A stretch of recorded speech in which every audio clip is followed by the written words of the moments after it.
Welcome to this explainer. Today we're unpacking something absolutely crucial, the science and the strategy behind why making decisions is just so incredibly hard when you're a teen. But more importantly, we're going to talk about how to master them. We're literally going to break down the barriers in your brain and give you practical tools to conquer that awful indecision. So let me ask you, have you ever felt completely frozen by a choice? You know that totally relatable, super stressful feeling of just not knowing what to do? Whether it's, I don't know, picking a college, deciding who to sit with at lunch, or honestly, even just figuring out what to say in a text message. That freeze, it's real, and it is endlessly frustrating. Well, there's actually a formal name for this frustrating experience: analysis paralysis. It's this intense emotional reaction that causes a profound fear of making the wrong decision. It literally stops your decision-making process dead in its tracks. It's that vicious cycle, right, where you find yourself spending hours over-researching, weighing every single tiny outcome until you are just completely overwhelmed and stuck. And that brings us to our core premise today, which is that decision-making is a subject to be studied. It's a recognized, highly structured skill that you can learn and practice, exactly like math or history. I mean, we aren't just born knowing how to make great choices. It's a process, and it's something we have to actively study and develop over time. Okay, let's dive into our roadmap for today's explainer. First, the decision-making dilemma. Second, inside the teen brain. Third, emotions and peer pressure. Fourth, the 3 C's framework. And finally, strategies for better choices. All right, Section 1, the decision-making dilemma. Why choices feel impossible. So the crucial point here is a fascinating concept called learned indecision.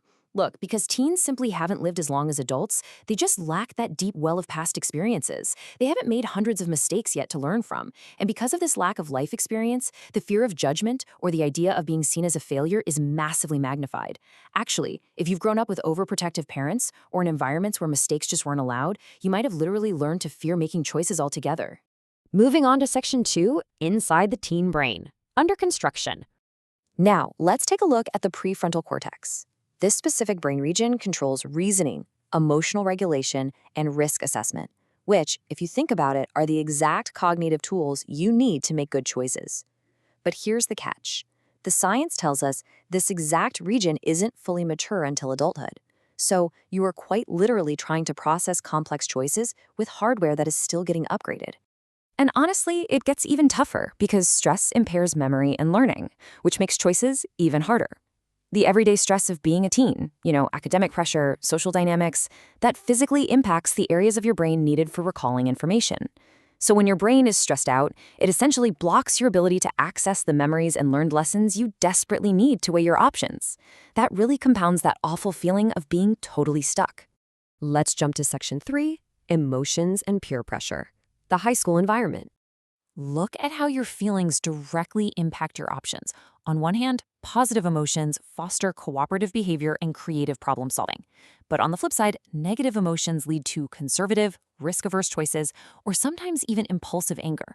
This brilliantly illustrates how a teen's intense emotional baseline directly dictates the types of options they're even willing to consider. Like, if you're overwhelmed with negative emotion, your brain simply won't let you see those creative, positive solutions. And let's be real for a second, high school is an incredibly political, almost Shakespearean environment. This is something therapists who work with teens hear all the time. Navigating those social hierarchies, peer pressure, and sometimes ruthless bullying makes everyday decisions like who to sit with at lunch or what extracurricular to join feel like these high-stakes political acts. It feels like the rules are fixed, and swimming against the stream is a massive, terrifying risk. All right, Section 4, the 3 C's framework. A procedure for making choices. Okay, so let's dive into this tangible framework designed to ground all those abstract, overwhelming worries into a simple, repeatable procedure. Step 1, challenge. You have to clearly identify the problem you're facing. Step 2, choices.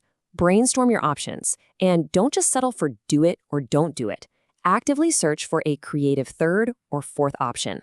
Step 3, consequences. Weigh the positive and negative outcomes of each choice.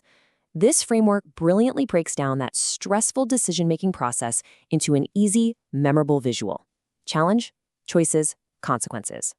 Which brings us to Section 5, strategies for better choices. Action and ownership. So if you find yourself frozen, here's how you actually break out of it. First, create pros and cons lists to get the thoughts out of your head and onto paper. Second, use grounding, breathing techniques to lower that physical stress response we talked about, so your memory and reasoning can actually do their jobs. Third, break big, scary decisions into smaller, more manageable steps. And fourth, this is actually one of my absolute favorites, flip a coin. Seriously, if it lands on heads and you feel a split second of disappointment, well, that immediately reveals what your gut actually wanted all along. Now, let's look at what we call the beat-up car scenario. Imagine deciding to spend all your summer earnings on a cool but totally beat-up car, and a week later, it just completely stops running. The choice itself might have been a bit thoughtless, but the consequences? Those are entirely yours. What this teaches us is that the real skill of adulthood isn't necessarily making the perfect, flawless choice every single time. It's about how you step up and deal with the aftermath of the choices you do make. And this brings us to a really powerful takeaway from a teen therapist. They say the most important phrase is, "I screwed up, this is on me." You see, true adulthood and true independence are built on having the courage to own your mistakes. When you finally realize that making a wrong decision won't destroy you, and that you have the resilience to face the consequences and learn from them, that paralyzing fear of making decisions just starts to melt away. Which leads us to a final, provocative thought to leave you with today. What choice are you going to take ownership of today? It is time to stop overanalyzing, start using the tools we just discussed, and start acting. You have the power to make decisions and own them. Thank you so much for joining me on this explainer, and keep learning.